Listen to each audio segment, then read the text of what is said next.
Give a synopsis. No, yes. Welcome to MsMojo, and today we're counting down our picks for the moments when RuPaul couldn't keep it together thanks to Drag Race queens. Beware of spoilers. How's your head? Fine. Number 20. The only thing fake about Alaska. RuPaul loves a pop culture reference. Alaska probably knew the host was going to ask her about her controversial elimination strategy at the All-Stars 2 reunion. Her habit of saving her friend Roxy Andrews from being cut from the season earned her some criticism from the audience. Now, Alaska, tell me what was going through your mind when you had to eliminate a girl. Well, it was really hard. Were you thinking about the audience looking at you, or were you thinking about your friendship with the girl? But to those who called her fake, she had one thing to say. RuPaul, slowly realizing what was happening, just started convulsing with laughter in her chair. And if you want to say that I'm fake, if you want to say that I'm a snake, I have this to say. The only thing fake about me is this. Yes! The scooter, man. The callback to a classic The Real Housewives of New York City moment was exactly the drama the reunion needed. The only thing that is artificial or fake about me.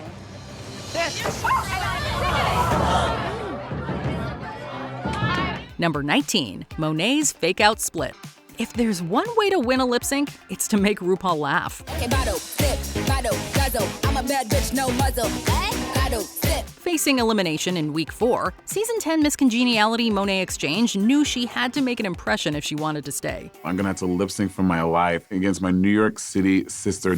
But I want them to know that I'm this fierce drag queen and I wanna be here. Amid a Nicki Minaj lip sync, she pulled a legendary stunt. Positioning herself like a queen usually does before she does a split, Monet completely faked us all out.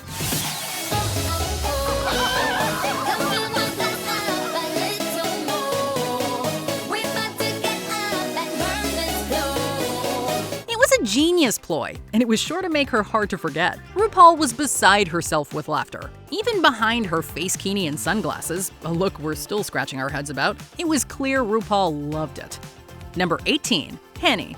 Queens better show up and show out for a lip sync to one of the host's own songs. Step It Up is a high-energy number, but it's also hilarious. Ru's own laugh is even featured on the track.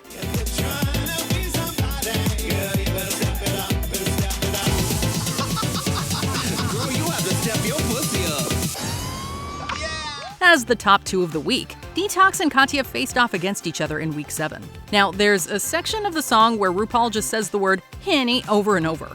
You don't have to step your pussy up. Henny.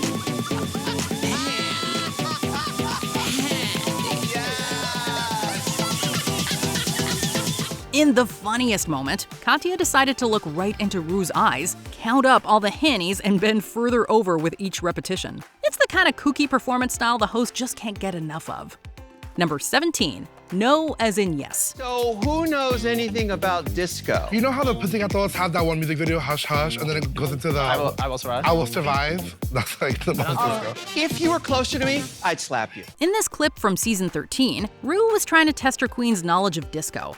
Predictably, they were not as well-versed as they could have been. But it was Kandy Muse who had to give an impromptu English lesson. When RuPaul asked her if she knew the difference between Diana Ross and Donna Summer, her answer was confusing. Did you know the difference?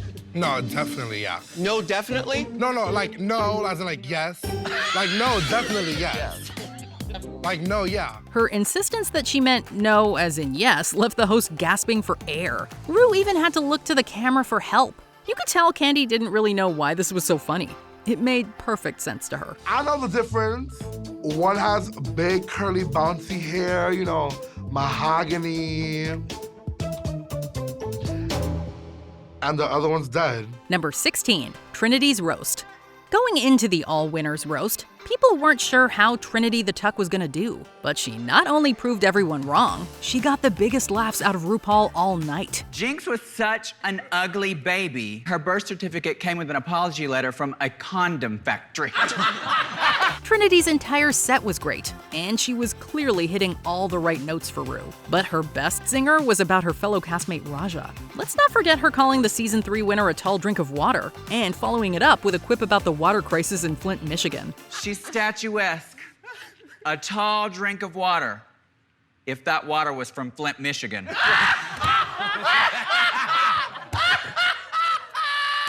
It was incredibly dark and incredibly mean, and Ru's delighted screams drowned everything else out.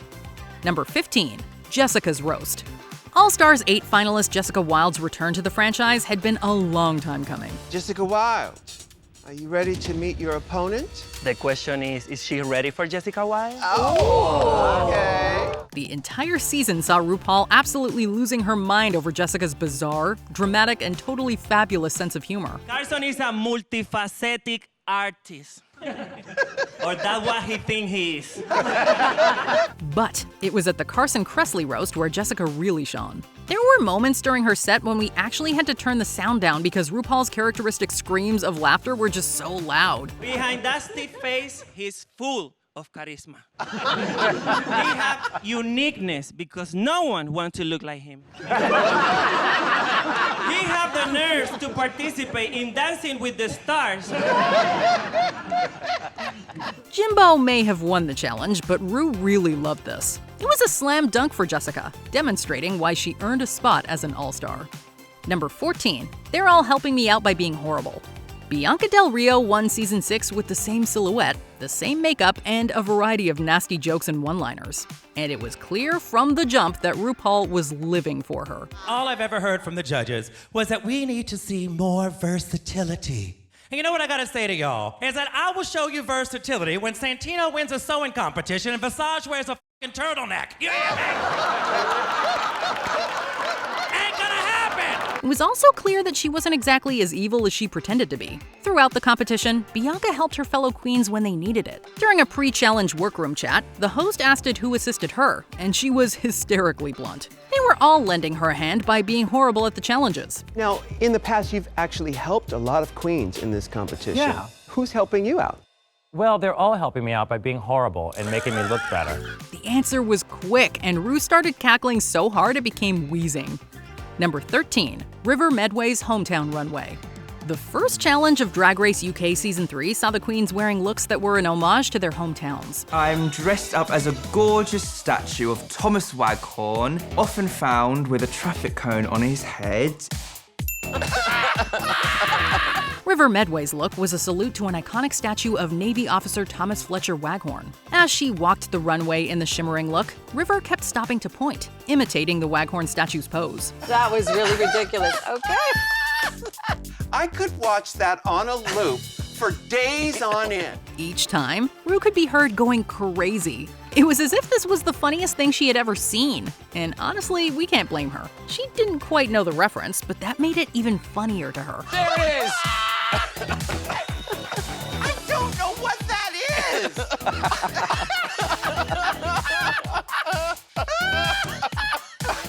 is! Number 12, Please Noelle.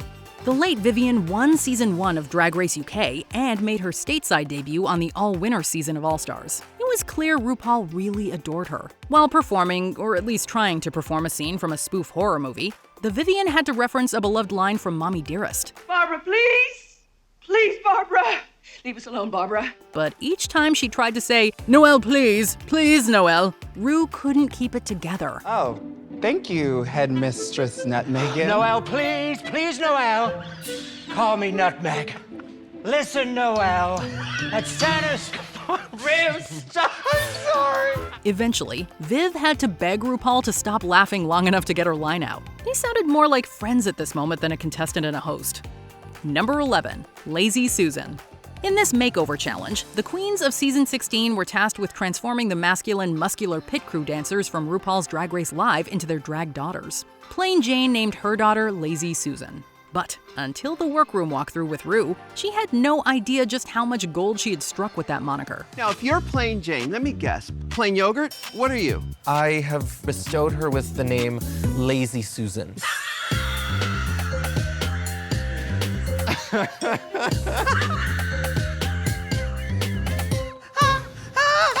Then, all of a sudden, RuPaul was doubled over with laughter, practically having an attack. All the queens enviously watching this happen made it even funnier. The rest of the challenge was just a formality. Plain could have sent Lazy out there in a diaper and Ru still would have given her the win. I love that name. It's great. Lazy Susan. Number 10. Scarlett Harlot as Macaulay Culkin. Macaulay, we're so happy you're here. Are you happy to be here, Macaulay? Is this my home? Every Drag Race fan knows the #1 rule of Snatch Game is to make Ru laugh. But Scarlett Harlot's impression had the host busting a gut before the challenge even started. During Ru's standard walkthrough before Snatch Game, the Drag Race UK Season 3 queen voiced her plan to impersonate Danny Dyer, before reminiscing about her likeness to former child star Macaulay Culkin or legendary actress Tilda Swinton being pointed out. Ooh! Oh my goodness! I know. Can I see, please, just a little bit of your Macaulay Culkin? The decision became crystal clear when Ru absolutely lost it after asking to see her impression of Culkin. Ru is usually so composed on the show, which is why her wheezing, floor-stomping reaction to Scarlett's impersonation is such a joyous moment. I don't even think I've got the clothes with me to do this Macaulay Culkin thing, but if I've made Ru laugh that hard, I can't not do it. Number 9. Jinkx Monsoon as Judy Garland. Going into the all-winner Snatch Game, expectations were high for Season 5 winner Jinkx Monsoon. Her portrayal of Little Edie Beale on her original season left RuPaul in stitches. Quite the scandal, actually. Yes. With my cousin-in-law, really. Everyone knows Ru gets a kick out of her queens teaching the children about the legendary divas. And with her performance as the biggest diva of them all, Jinkx Monsoon definitely delivered. I said his last name is bigger. Oh, yeah. But I feel like I was supposed to have written something filthy. Employing her quirky and body sense of humor, Jinkx brought the iconic Judy Garland back to life, leaving Ru on the verge of tears with her impromptu mini-concerts and filthy stories about Frank Sinatra. I always see you looking. That was good, Judy. Number 8. Alyssa Edwards as Joan Crawford. Unsurprisingly, our next entry is yet another Snatch Game clip. I fought worse monsters for years in Hollywood. Yes, I know. Barbara, please. This one is courtesy of the kooky Texas dancing diva herself, Alyssa Edwards. Judging by RuPaul's many references to the 1981 cult classic Mommy Dearest, it's safe to say that the campy Joan Crawford biopic is one of her favorites. So, the All-Stars 2 contestant borrowed heavily from Faye Dunaway's infamous performance as the screen goddess for her Snatch Game impression. Where's the body? Christina, bring me the axe. No! If RuPaul's delight at Alyssa's clever references to the movie's dialogue are any indication, then this was a very wise choice. Even when it didn't make a lick of sense, the host couldn't help but admit it was fun to watch. No wire hangers ever! Why? Well, that don't make no kind of sense, but it sure is entertaining. Number 7. Red for Filth. Dangerous. Spin. Seductive. Overpriced. Across her 2 appearances on the show, Alaska was one queen who never failed to make Ru scream with laughter. This was especially true during the 8th week of her original run, when the queens were tasked with creating hilariously sexy perfume ads. Whether you're getting Red the house down, your makeup is terrible, or just ready to go down. Alaska's commercial, Red for Filth, would ultimately win the challenge, as the queen demonstrated the many uses of her perfume, some of them not safe for work. Parts of the commercial were literally drowned out by the host's howls of laughter. Red for filth. Are you red? E for me? Oh, yes. Absolutely loved. All these years later, it's still impossible to think of Alaska's perfume without being reminded of RuPaul's delighted cackle. Number 6. Miss Vanjie. After losing her lip sync in the first episode, Vanessa Vanjie Mateo had a pretty standard exit until she uttered the now famous catchphrase, her own name. Miss Vanjie. Miss Vanjie. Miss Vanjie. Soon to become the meme of the year, the moment had RuPaul doubling over with laughter throughout the season. It got to a point that fellow judge Michelle Visage would repeat the phrase just to make Ru crack up at the most inopportune times. Miss Vanjie. Don't you start with me, Michelle. Ru even did her own version of it later on in the season, long after Vanjie was eliminated. Gentlemen, start your engines, and may the best woman win. Angie. Angie. It's probably the biggest shadow a first out has left over a season of Drag Race. So it's no wonder Ru wanted Miss Vanjie back for season 11. Number 5, a sensible 74. Juju Bee is another queen who RuPaul can't help but love. It's the legendary Eartha Kitt. Hello, kitty girl. Whether she's reading her competitors for filth or cutting up in the workroom, Ru is constantly delighted at every single thing she says. Perhaps the most unforgettable moment came during Snatch Game on All Stars 5, when Juju Bee decided to impersonate singer and actress Eartha Kitt. The first thing somebody notices about me is my big, wet smile.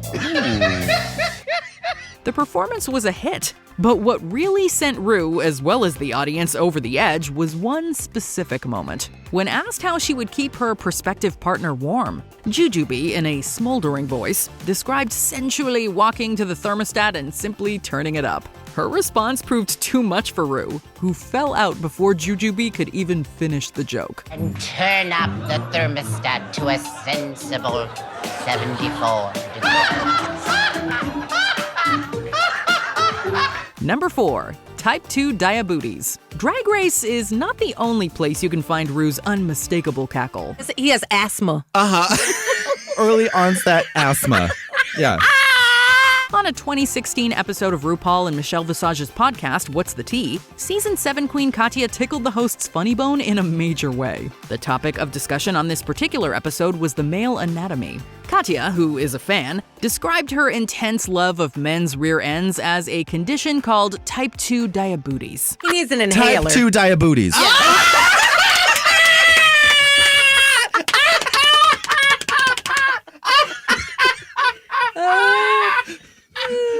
RuPaul lost it at the mic, nearly shattering our eardrums in the process. Katya's offbeat sense of humor and casual vulgarity won plenty of fans on both of her seasons of Drag Race, and clearly, RuPaul was one of them. Everyone loves my bad breath. One extra special thing to know about me is that I'm the sweatiest woman in show business. Number 3, Freakin' Chorizo. Action!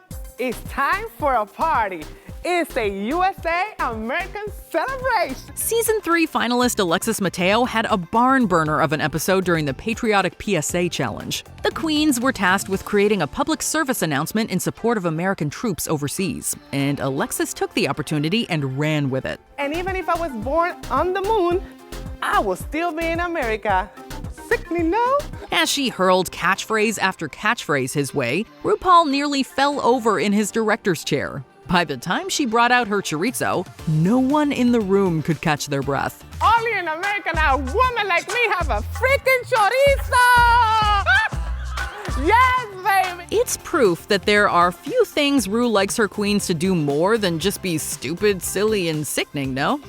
Number 2, Coco's Roast. Realizing she wasn't exactly known for her comedy skills, Season 5 queen Coco Montrese decided to go the unconventional route for the first ever Drag Race roast. Coco is not a comedian, but RuPaul's long-lost friend from the Brewster Projects is a comedian. She performed her set in character as RuPaul's cousin from the Brewster Projects. The character allowed Coco to shine, and Ru wasn't even able to recover from one joke before being hit with the next, leaving her in stitches. Clearly, the host wasn't prepared to come face-to-face with her long-lost cousin. You know, at the beginning of the show, you come in the room, girl. Hello, hello. Girl, you look like the Black Pee Wee Herman. Ru's explosive laughter was particularly satisfying, given that Coco had been underestimated going into the challenge. Pants so high. He looked like he in New Orleans and Hurricane Katrina, girl. Before we continue, be sure to subscribe to our channel and ring the bell to get notified about our latest videos. You have the option to be notified for occasional videos or all of them. If you're on your phone, make sure you go into your settings and switch on notifications. Number 1, Utica's expressions. It started innocently enough. How are my lipstick thespians doing? Lost and ready. Ru was doing the standard walkthrough in the workroom with his Season 13 queens. Then, Ru asked Utica Queen if she ever indulged in a certain illicit substance. I am playing a token queen. Oh, she tokes the marijuana. Have you ever smoked weed before? Utica, seemingly unsure how to answer, responded with a variety of inexplicable facial expressions that got wilder as they went on. As unhinged as it is funny, Utica's reaction to a fairly simple question is one of the wildest things we've seen on Drag Race in a long time. Even wilder was RuPaul's symphony of laughter in response.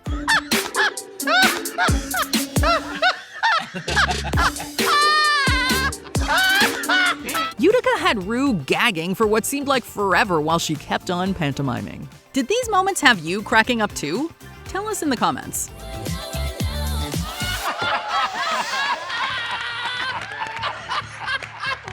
I should not have enjoyed that as much as I did. My face hurts.